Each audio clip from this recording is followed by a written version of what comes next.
السلام علیکم ورحمۃ اللہ وبرکاتہ۔ اور سب خیریت سے ہیں نا؟ الحمدللہ۔ انشاءاللہ اتنا مبارک مہینہ ہے، اللہ تعالیٰ سب کو خیریت سے رکھے، خیر و عافیت سے رکھے اللہ پاک۔ یہ وبائی بیماری جو پھیلی ہے اس کو دور کریں اور ہم ذکر و اذکار کریں۔ اس لیے آج میں انشاءاللہ کلمہ طیبہ کے بارے میں بات کروں گی۔ اگر ہم کو اس کی فضیلت پتہ چل گئی نا تو کوئی انسان اپنے زبان سے کلمہ نکالنا بند ہی نہیں کرے گا، بس نکالے بنا رہے گا ہی نہیں، وہ چلتے پھرتے ذکر کرے گا اور اللہ کا کلمہ طیبہ پڑھتا رہے گا انشاءاللہ۔ اس سے میں کچھ حدیثیں آپ کو بتاتی ہوں کہ حضرت شداد رحمۃ اللہ علیہ فرماتے ہیں کہ حضرت عبادہ رضی اللہ تعالیٰ نے اس واقعے کی تصدیق کی ہے کہ ایک مرتبہ ہم لوگ حضور اقدس صلی اللہ علیہ وسلم کی خدمت میں حاضر تھے۔ حضور صلی اللہ علیہ وسلم نے دریافت فرمایا، کوئی اجنبی، کوئی تو غیر مسلم تو مجمع میں نہیں ہے؟ ہم نے عرض کیا کوئی نہیں ہے۔ ارشاد فرمایا کہ دروازہ بند کر دو۔ اس کے بعد ارشاد فرمایا ہاتھ اٹھاؤ اور کہو لا الہ الا اللہ۔ ہم نے تھوڑی دیر ہاتھ اٹھائے رکھے اور کلمہ طیبہ پڑھا، پھر فرمایا الحمدللہ، اے اللہ تو نے مجھے یہ کلمہ دے کر بھیجا ہے اور اس کلمے پر جنت کا وعدہ کیا ہے اور تو وعدہ خلاف نہیں ہے۔ اس کے بعد حضور صلی اللہ علیہ وسلم نے ہم سب سے فرمایا کہ خوش ہو جاؤ، اللہ نے تمہاری مغفرت فرما دی۔ الحمدللہ۔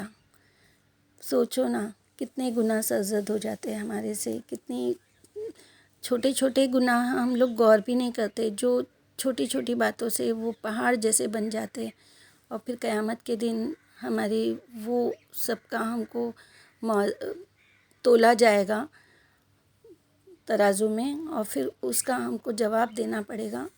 اگر اس کے سامنے صرف لا الہ الا اللہ کا ذکر رکھ دے تو وہ سارا جتنا ہماری برائیوں کا پلڑا ہے وہ اس کے آگے چھوٹا پڑ جائے گا، کلمہ طیبہ کے آگے۔ تو ہمیں وہ کلمے کا ورد کرتے رہنا چاہیے۔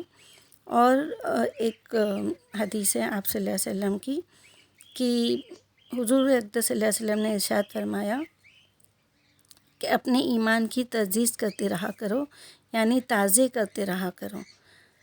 تو صحابہ رضی اللہ تعالیٰ نے عرض کیا یا رسول اللہ ایمان کی تجدید کس طرح کرے؟ ارشاد فرمایا لا الہ الا اللہ کو کثرت سے پڑھتے رہا کرو۔ الحمدللہ۔ اور ایک آپ صلی اللہ علیہ وسلم کا ارشاد ہے کہ لا الہ الا اللہ کا اقرار کثرت سے کرتے رہا کرو، اس سے قبل کہ ایسا وقت آئے کہ تم اس کلمے کو نہ کہہ سکو۔ دیکھیے وہ کہتے ہیں نا کہ جو کلمہ طیبہ پہ جس کا خاتمہ ہوتا ہے وہ ایمان سے جاتا ہے انشاءاللہ، اور اس کے لیے اللہ تعالیٰ نے جنت کا وعدہ کیا ہے۔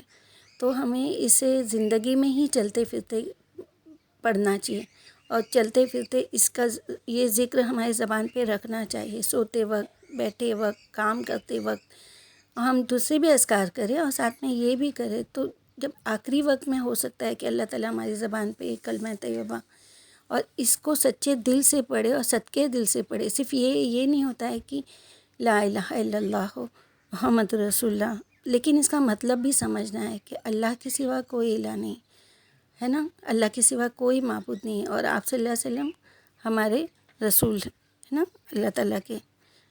دیکھیے اور ایک حدیث ہے کہ حضور صلی اللہ علیہ وسلم کا ارشاد ہے لا الہ الا اللہ کا اقرار کرنا جنت کی کنجیاں ہیں۔ جنت کی کنجیاں مطلب جنت کی چابیاں۔ آپ صلی اللہ علیہ وسلم نے اس لیے فرمایا کہ جنت کے جتنے دروازے ہیں اس کی کنجی مطلب اس کی چابی یہی ہے لا الہ الا اللہ۔ تو دو کنجیاں مطلب دو ایک سے زیادہ ہوئی نا، اس لیے ساری کنجیاں یہی کلمہ ہو، یا اس لحاظ سے کہ کلمہ بھی دو حصے میں ہے، ایک ہے لا الہ الا اللہ کا اقرار، دوسرے محمد رسول اللہ صلی اللہ علیہ وسلم کا اقرار، اس لیے دو ہو گئے۔ اس لیے اللہ تعالیٰ نے اس کو جنت کی کنجی کہا ہے، اور جو اس کو پڑھے گا تو اللہ تعالیٰ اس کو جنت کی چابی دے دے گا۔ سبحان اللہ۔ دیکھیے کتنا آسان ہے نا، کوئی مشکل نہیں ہے۔ اور جب ہم اس چیز پہ اقرار کریں گے، جب یہ چیز پڑھے گے، کلمہ طیبہ پڑھے گے کہ لا الہ الا اللہ محمد رسول اللہ، تو ہم کو اس پہ ثابت قدم بھی رہنا چاہیے کہ اللہ کے سوا کوئی معبود نہیں، پھر ہم اللہ کے علاوہ کسی اور کو پکارنے نہیں جائیں گے، اور جو بھی ہماری حاجت، ہماری پریشانی، جو بھی ہمارے دکھ درد ہے، جو بھی ہماری حاجتیں ہیں، وہ ہم اللہ سبحانہ و تعالیٰ، اللہ رب العزت سے مانگیں گے۔ اور اللہ تعالیٰ اس بات سے خوش ہوتا ہے کہ میرا بندہ میرے لیے، میرے آگے مجھے معبود بنا کے، مجھ پہ ایمان لا کے مجھ سے مانگ رہا ہے، میرے سوا وہ کسی سے نہیں مانگ رہا ہے۔ تو اللہ رب العزت وہ ساری چیزیں ہمیں دے گا انشاءاللہ جو ہم چاہتے ہیں، بھلے دیر ہو، سویر ہو، یا اسی وقت بھی دے دیں۔ اللہ کے لیے کوئی مشکل نہیں، اس کا ایک کن ہی کافی ہے۔ وہ اگر کہہ دے گا کن فیکن، ہو جا، تو وہ ہو جاتا ہے۔ تو اس لیے ہمیں اس چیز پہ کثرت سے اللہ کا ذکر کرنا چاہیے، اس کلمے کا ذکر کرنا چاہیے۔ اور ایک حدیث ہے کہ آپ صلی اللہ علیہ وسلم کا ارشاد ہے کہ عرش کے سامنے نور کا ایک ستون ہے، عرش کے سامنے نور کا ایک ستون ہے۔ جب کوئی شخص لا الہ الا اللہ کہتا ہے تو وہ ستون ہلنے لگتا ہے، تو اللہ سبحانہ و تعالیٰ کا ارشاد ہے کہ ٹھہر جا، تو وہ عرض کرتا ہے کیسے ٹھہروں، حالانکہ کلمہ طیبہ پڑھنے والی کی ابھی مغفرت نہیں ہوئی۔ تو ارشاد ہوتا ہے اللہ سبحانہ و تعالیٰ سے کہ اچھا میں نے اس کی مغفرت کر دی، تو وہ ستون ٹھہر جاتا ہے۔ الحمدللہ، سبحان اللہ۔ اللہ تعالیٰ نے مطلب پتہ ہے کہ یہ میرے بندے ہیں، یہ سب گناہوں کے پتلے ہیں، یہ گناہ کریں گے، یہ گناہ کرتے ہیں، تو اللہ تعالیٰ نے اس کے لیے ہمارے لیے کتنی آسانیاں بھی رکھا ہے نا، لیکن ہم لوگ اس چیز پہ ایمان نہیں رکھتے، ہمارا خیال ہی نہیں رہتا۔ بس اتنی چھوٹی چھوٹی باتیں ہیں، اس کے لیے ہمیں اللہ سے مدد مانگنا چاہیے، اس کے کلمے کے ذریعے، نماز کے ذریعے، صبر کے ذریعے۔ قرآن میں فرمایا نا کہ صبر و نماز سے مدد مانگو، تو اس طرح وہ تو کرنا ہی ہے ہمیں۔ اللہ تعالیٰ ہم سب کو ہر آفت بلا مصیبت سے بچائے، اللہ تعالیٰ ہم کو کلمہ طیبہ پہ ثابت قدم رکھے، اللہ تعالیٰ ہمیں کلمہ طیبہ پڑھنے کی نیک توفیق ہدایت دے پروردگار، ہماری ساری مصیبتوں کو دور کرے، ہمیں اس کلمے پر ثابت قدم رکھے۔ اور ایک حدیث ہے کہ آپ صلی اللہ علیہ وسلم نے فرمایا کہ حضور اقدس صلی اللہ علیہ وسلم نے فرمایا کہ اس پاک ذات کی قسم جس کے قبضے میں میری جان ہے، اگر تم آسمان اور زمین اور جو لوگ ان کے درمیان میں ہیں سب، اور جو چیزیں ان کے درمیان میں ہیں وہ سب کچھ، اور جو کچھ ان کے نیچے ہے وہ سب کا سب ایک پلڑے میں رکھ دیا جائے، اور لا الہ الا اللہ کا اقرار دوسری جانب ہو، تو وہ وہی تول میں بڑھ جائے گا۔ الحمدللہ، کتنے گناہ، کتنی آسمان اور زمین کے برابر اللہ تعالیٰ نے وہ اس کے، اور ایک کلمے کی برکت سے اللہ تعالیٰ نے اس کا وزن چھوٹا کر دیا۔ دیکھیے فضائل عمل سے میں نے ایک حدیث پڑھی تھی کہ حضرت ابن عباس رضی اللہ تعالیٰ عنہ فرماتے ہیں کہ ایک مرتبہ حضرت جبرائیل علیہ السلام حضور اقدس صلی اللہ علیہ وسلم کے پاس تشریف لائے۔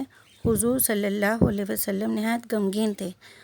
جبرائیل علیہ السلام نے فرمایا کہ اللہ سبحانہ و تعالیٰ نے آپ کو سلام بھیجا ہے، اور ارشاد فرمایا ہے کہ آپ کو رنجیدہ اور غمگین دیکھ رہا ہوں، یہ کیا بات ہے؟ حالانکہ حق تعالیٰ شانہ دلوں کے بھید جاننے والے ہیں، لیکن اکرام اور اعزاز اور اظہار شرافت کے واسطے اس قسم کے سوال کرائے جاتے تھے۔ تو حضور صلی اللہ علیہ وسلم نے ارشاد فرمایا کہ جبرائیل، مجھے اپنی امت کی فکر بہت بڑھ رہا ہے، امت کا فکر بہت بڑھ رہا ہے، قیامت میں ان کا کیا حال ہوگا؟ تو حضرت جبرائیل علیہ السلام نے دریافت کیا کہ کفار کے بارے میں یا مسلمان کے بارے میں؟ حضور صلی اللہ علیہ وسلم نے ارشاد فرمایا مسلمانوں کے بارے میں فکر ہے۔